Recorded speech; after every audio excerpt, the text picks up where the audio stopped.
రాహుల్ గాంధీ గారు రాజ్యాంగబద్ధంగా నడుచుకోవడానికి రాజ్యాంగాన్ని ఫాలో అవడానికి ఆయన శతవిధాల ప్రయత్నిస్తున్నా ఇప్పుడు వీళ్ళు వచ్చిన వాళ్ళని మేము ఏ విధంగా చూస్తున్నామనే విషయాన్ని కూడా బీఆర్ఎస్ నాయకులు గుర్తుంచుకోవాలి. మీ మాదిరిగా మంత్రి పదవులు ఇచ్చేసి మీ మాదిరిగా ఇష్టానుసారంగా వ్యవహరించిన తీరు లేదు.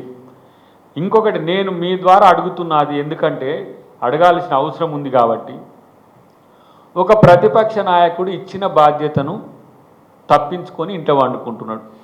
ఇప్పుడు ఈయనకేం చట్టాలు లేవా? ఈయనకేమి కోర్టులు వీటి పట్ల స్పందించవా?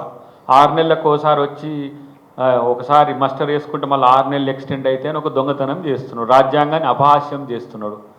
ఈ మరి కేసీఆర్ మీద కూడా మేము కోర్టుకు పోవాలి. ప్రతిపక్ష నాయకులు లేని పార్టీ, ఇష్టానుసారంగా పిచ్చి పిచ్చిగా మాట్లాడేటోళ్ళు ఉన్న పార్టీ అది. ఇలా కేసీఆర్ కూడా హౌజ్కు రాకపోవడాన్ని కూడా స్పీకర్ గారు ఆలోచించాలని మేము విజ్ఞప్తి చేస్తున్నాం మీ ద్వారా. ఎందుకంటే ఆ విచక్షణాధికారం మీకు కూడా ఉంది స్పీకర్ గారు.